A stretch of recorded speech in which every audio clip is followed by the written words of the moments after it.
Hey folks, lyarri here. Today we're reacting to Teen Girls Anonymously Answer 7 Burning Questions by Jubilee. I I felt like they should do a teen girl version of the teen boy video, and I'm happy they did. Let's go.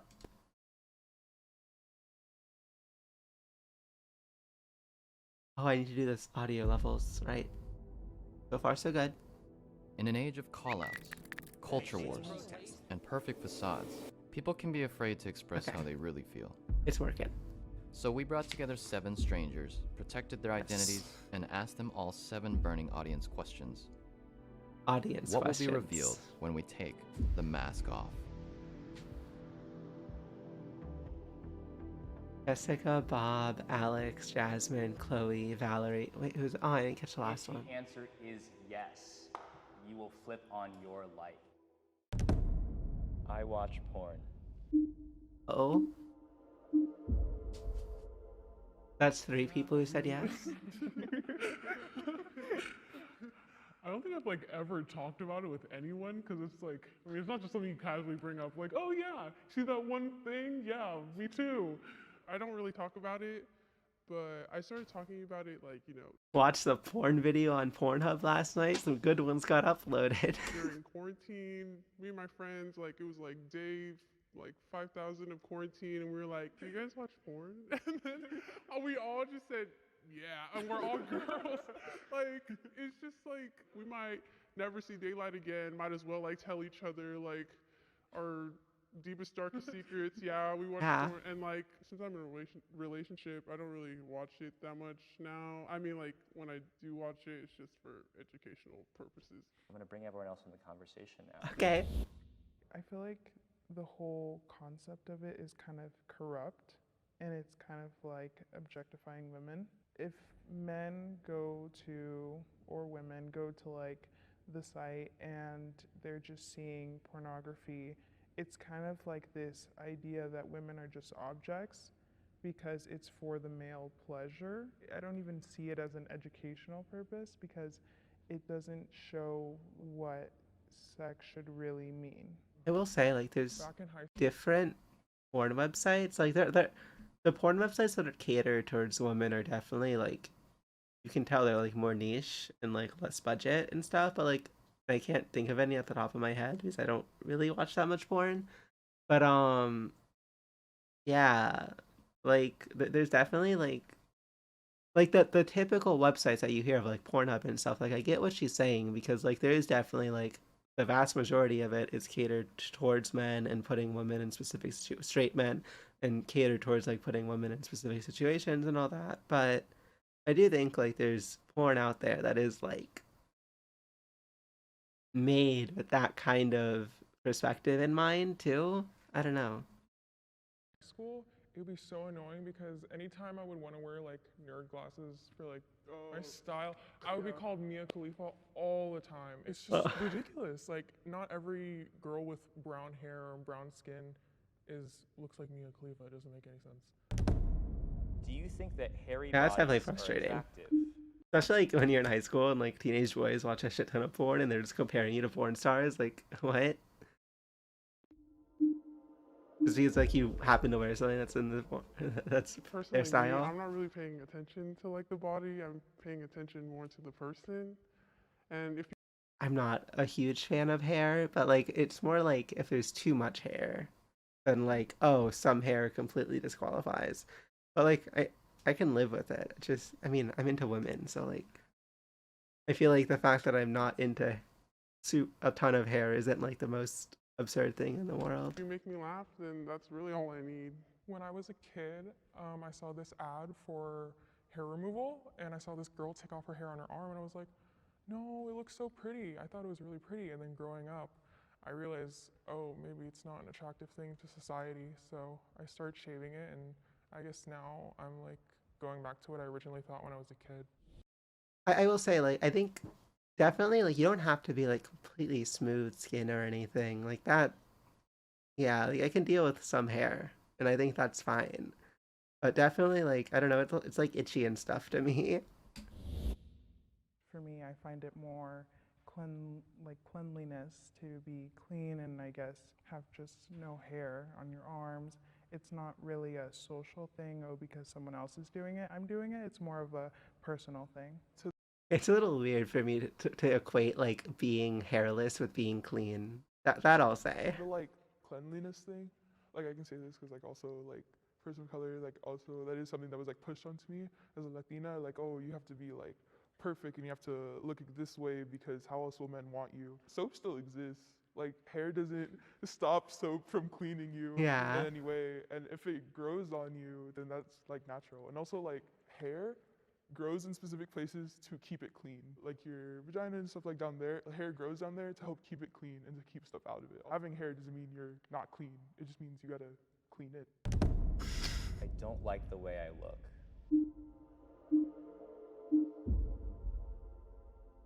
Well, I've been getting better at it, like learning to like accept my body, like body neutrality, not positivity, body neutrality. Ever since I was like a young girl, I've always been like on the like chubbier side. I've recently been diagnosed with PCOS, which basically makes it like I have more testosterone in my body Uh, than what is the like normal amount for like females or women. In the past like year or so, I've been doing like a lot better and like learning to accept myself, but I still like I'm not there yet. I looked up to usually white girls. That's kind of like even now, like that's who usually get the hype on TikTok. And even on TV, I never really saw anyone who looked like me. I don't want to be white now, but I'm like, oh, I wonder what it would be like if I was white. For me, I have a birthmark on my face, and so that used to be like a really big insecurity. I remember people would make fun of me when I was little, and so my mom used to tell me like, don't feel like that because like you're so much more than just a beauty mark or a birthmark. I'm beautiful just like everybody else, and I have to accept the fact that we're not the same. Body changes, and that's just the way of life. You can't really outrun yourself. If you're going to be stuck with your body and your face and everything about yourself, then you might as well love it. I agree. like I think accepting the way you look and then doing things that work for you definitely like can work. And also beauty marks are fucking hot. like I love like yeah, I love like unique little beauty marks and stuff. I think that's so cute. That's a really good mindset. That's a really good. Probably try to implement like that that's more. the goal. Do your parents treat you differently because of your gender? Oh, only three I of mentioned them. earlier, like I come from a Hispanic household, Latino household. So that means if you are a woman, you are automatically a housemaid and a cook. My brother is not like a grown man, but he is in his 20s, 22. I'm only 17, and I get tossed a lot more of the housework ever since I was a child, but also emotional labor, where my mom has literally told me if something ever happens to her, then I have to help my stepdad take care of the house, not my 22-year-old brother. Me, the 17-year-old girl, when she told me the first time I was only 15, having this burden of having to take care of my home at such a young age was something that my brother has never had to face, at least not to the extent that I do. I'm so sorry that you feel that way. Can I actually turn my one on? Okay. I don't think my parents do it intentionally, and I don't think any of my family does it intentionally, but when you said that all the girls clean at your family gatherings, that has really happened a lot. So whenever we're cleaning Yeah. up, even if it's like Mother's Day, the women still plan it, they clean everything, and it's just kind of like an unspoken rule. I'm Hispanic as well, so there's definitely like the machismo in the culture. But in my family, we're think just the all questions girls in except my dad. So we all like grew up like sharing roles. I never felt like a difference between my cousins that are males, because they also go to work and then they share like all the roles. So my parents like always instilled my dad washes dishes, my mom does too. So it was like always balanced out, and it never felt different. I also grew up in a Hispanic household, and I could see the clear difference in how they treat the boys versus the girls because every time there was a rape allegation, it was always, yeah, it's because she wore this. It was never, why did he do this? Why, like, they never questioned him. It was always, well, what does she do? So, growing up, I always felt an intense pressure on me to cover up and stay quiet about, Okay, yeah, I get it now. you The know, what segue happened to confused. me with my sexual assault case because, I Oh. felt like they were going to blame me for it, even though I was 7 years old. I'm so sorry. I'm really sorry sorry. that happened. Have you ever been in That, a that, toxic that definitely, like, I feel like is a real thing where, like, you're afraid to come to your parents with something because of, like, comments they've made before. Like that's why, like, if I have a child, like, I feel like I, I may be a little overly cautious with things I say because, like, I would hate to, like, say something like offhandedly and then, like, have, like, my kid remember that and, like, not feel comfortable coming out to me about something later on in life. And, like, that is, like, a real thing that happens. relationship?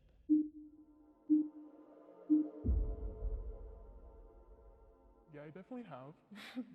It was my last relationship. There was a lot of things he did that were just super disrespectful to me, and I didn't deserve it. And then when he's a grade above me, so when he went off to college, he cheated on me. My last relationship led me and my mother to argue a lot. And now looking back on it, I should have like listened to her. She was Oh. right. Me too. She was so right. My dad, he from the beginning, he was like, I don't like him. And I was like, what do you mean? No, Yeah, he was right. exactly. It was like that. And I was like, no, you're wrong. You don't know them yet. I was in a like friend circle with some girls in high school. I didn't know that they were talking smack about me behind my back. They were telling the school that I was a slut, a prostitute, but I My guess God. it's like the teenage girl like drama. As toxic as mine was, I'm kind of glad that I had it because now I know exactly what to not look for. Even though it was toxic, I'm in a weird way thankful for it, so I don't have to experience it when I'm a full-on adult because we were like 17, 16, so yeah. It's definitely good to take it as a learning experience. However, I will say, just because you've been in a toxic relationship doesn't mean that you'll always be able to identify toxic relationships in the future. Probably important to remember. I'm sure she does remember that. Equality is possible in my lifetime. I hope people say yes. And that's my Oh. one. They're planning to take down Roe v. Wade. Like, we haven't even had that for, like, what is it? Not even a century. It seems like we're just going backwards, and who knows? Because taking away Roe v. Wade is taking away the right to privacy, which can also go into things like right to privacy, which is the basis of the case for allowing gay people to get married, or even interracial marriages. All of those Supreme Court cases were based on privacy. Right now, it's a very scary time to just exist as any version of someone who has been oppressed. So I just don't think it's possible in the next lifetime. Personally, as a woman, as a Latina woman, if I have kids in the future, I will treat them all equally. And I know that's hard outside the world because there are norms, but I will teach my kids you can be anything and anyone as long as you put your mind to it. I want to break, gendered stereotypes. If we want to spark change, it's our responsibility just because we are the upcoming generation and we will be the next legislators and like Supreme Court justices. And I think we really do want to see any sort of change. Like we do have, it's our responsibility, whether we like it or not. Yeah, like it's definitely like not surprising that everyone would disagree with that because of news and stuff. So I definitely, while I would hope that people would say yes to it, because like it's good to have hope. Um, don't exactly blame them. I can't be honest about who I am. When I was in middle school, being Muslim, I was really afraid to tell people I was Muslim because a lot of people would make terrorist jokes all the time, and I would get really embarrassed when my mom would pick me up and my grandma, who wears a hijab, would be sitting in the passenger seat, and then everybody would look at them and be like, oh, you're Muslim? I can't believe I thought that way, the things I would do to go back to that and see my grandma again. But sometimes I feel like I want to wear a headscarf outside, but I get scared that I'll get something thrown at me, and I don't know. It's a fear of mine, and I know a lot of people, they don't experience that, but I also know some that do. I've been battling with. Like what she just said, I remember like back when I was in like first, second grade or something, and like I went to school a few years after 9/11 and stuff. And I remember like I was friends with this one kid who was Muslim and like spoke to me at one point about like the treatment he got even like years after 9/11. And like as someone like I barely remember 9/11, right? That's how young I was. So like I never really thought about that stuff until my friend said it to me. And like that was like I'm really thankful he did because I was definitely like the type of like young like elementary and middle schooler who would like if I heard people joking about that, I would probably have been like, "Oh, that's funny," and joined in. But because of that person, I never really like I was very not that type of person afterwards. At least with things that I was like aware of. I was still like a teenager who was very unaware of a lot of things. And I guess like elementary school, like I think it was like third, fourth grade or whatever. I didn't have many Muslim folks in my classes or anything. I didn't. Yeah, I lived in a pretty diverse area, but definitely like until I think I was in middle school and high school, there weren't like too many Muslim folk in my like schools and stuff. Because I know like my middle school and high school were like much more like melting of like different zip codes and stuff than like my elementary school, which was more like just the specific like neighborhood I lived in essentially, and like another neighborhood or two near it. With mental illness. I am diagnosed with OCD, PTSD, anxiety, and I might get tested for bipolar, being bipolar. Growing up, I experienced 2 murders. I've experienced sexual assault. I grew up in A South Los lot. Angeles, which is a violent neighborhood, so I've seen a lot of dark shit. And I was sexually assaulted by my own uncle, like, and my family. Yeah, they're right now trying to understand me, but they were, in denial. And a lot of my traumas really affected me. I would say OCD really is affected me because it affects my relationships. Because a lot of people judge me when I tell them I have OCD. And one major thing that people don't understand about me is I find it gross if you had previous partners. And a lot of people think it's because I'm misogynistic. I don't know what's the word, but it's not that. I've talked to my psychiatrist about this, and she told me that it's the fear of contamination. I'm battling these inner, my disease or whatever you want to call it, but it's tiring living with OCD. It's just super damn hard. Honestly, all of high school, I have been happy with who I am. I met my girlfriend. She also like told me like after like I fell in love with her and everything, like she told me that her family is really homophobic, but then she breaks the news like, oh, like they're homophobic to the point where like I can't even like surround myself with gay people. I love my girlfriend so much and I want to be around her.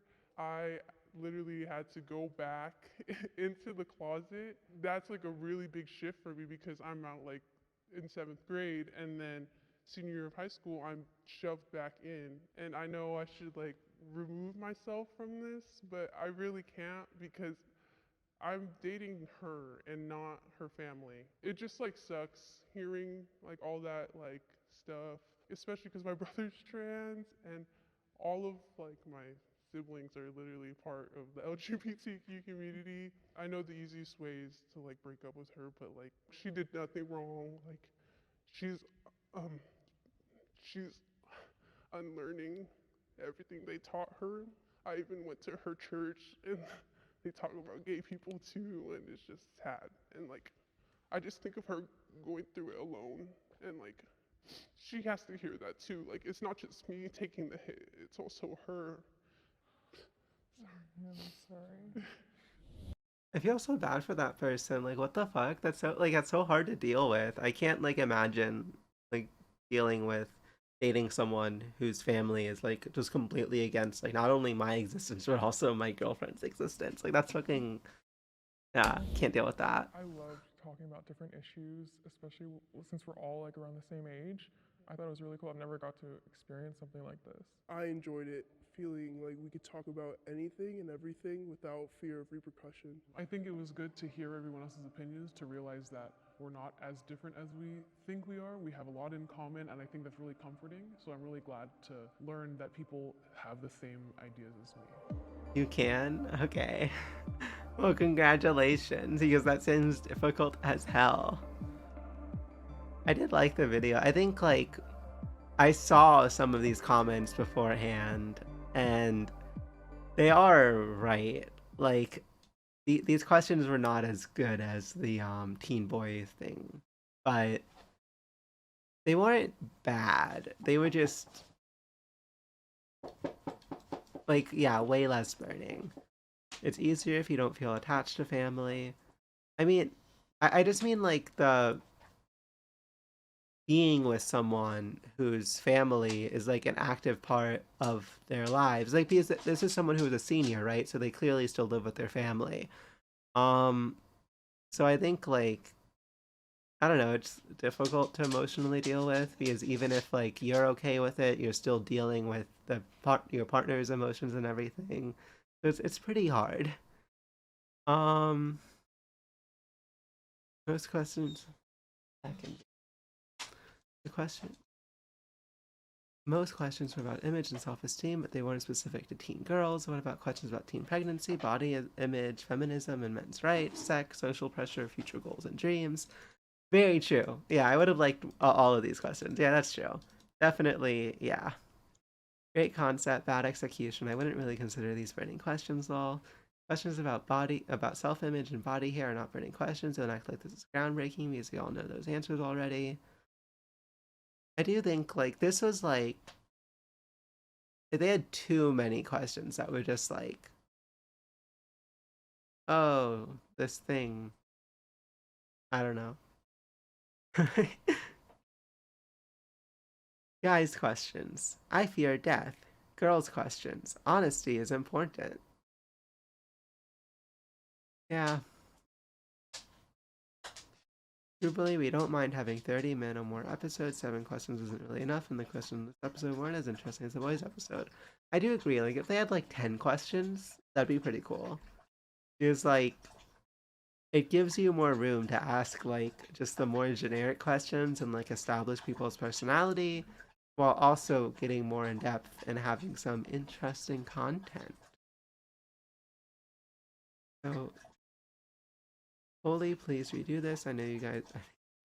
Everyone is just bashing them for not having. Okay. Here. I'm curious. Let's, like, directly compare the two question list. Okay. So, do you watch porn? So the first question, same. Have you ever cried in front of someone else? Versus, do you think Harry? Yeah. Have you ever cried in front of someone else? I feel like is a much more interesting question than do you think hairy bodies are attractive? Like, this is just, like, basic, like, oh, like, society stuff. Like, versus, okay, I don't like the way I look. Versus, feminism has gone too far. We asked 10 kids to explain where they came from and to show scientific evidence, for sure. Versus, I don't like the way I look. Yeah, like, I feel like the feminism has gone too far is such, like, I mean, it's a bait question, but it's a good question to get discussion. Versus, I don't like the way I look, which is like, oh, wow, teenage girls have deal with body image issues. Who knew? I've been anxious about my penis size. Do your parents treat you differently because of your gender? What about, do you ever feel anxious about your boob size? Come on. I have questioned my sexuality versus, have you ever been in a toxic relationship? Okay, yeah, definitely. Yeah, these are way better questions. I would have been very interested to hear about the teenage girls talk about, like, their relationship with their sexuality. I am scared of dying versus gender equality is possible in my lifetime. This was such a wasted question. Like I get what they were going for, but, like, to use one of the 7 questions on this, like, there's better ones to use. Versus, like, literally I mean, even I'm scared of dying is a little like boring, but like you can see like at least I can like say like yeah, this is like a real thing that people like think about and is like kind of like a deep question versus fucking just the most bland like oh yeah, and this wasn't even like after Roe v. Wade. It was during the period where it was heavily rumored and basically like guaranteed. But okay, and then most replayed final question. What was the final question? Can you be your genuine self with a girl? Versus I can't be honest about who I am. Like even this question is like more like this question is more incisive because it like directly pits the boys against women, which is also kind of weird. It's I'm pretty sure some of them weren't like straight. But versus like this is just being in general honest and it's like I don't know, like it was interesting to hear the folks talk about their personal journeys, especially like the woman who went through a ton of trauma. Um, but like versus this question, which if I remember correctly, like just was a lot more spicy in the response. It the questions could have been spicier. Basically what I'm getting at. I don't know. Felt like that was since every single comment was about it, may as well compare the two questions. Um this was extremely underwhelming. IDK, the questions suck. I don't think they were that entertaining, not as much as the boy version of this video. I guess more controversial topics would have been nice. Yeah, exactly. I think this is like the best summary. Like all these questions were very generic and not like incisive, whereas the boys' questions were very incisive and very interesting. Yeah. Thank you so much for watching, folks. I hope you have a good rest of your day. Bye. Cool. Hey, folks. Thank you so much for watching. Remember to like the video, subscribe on YouTube, follow on Twitch, and have a great rest of your day. Bye.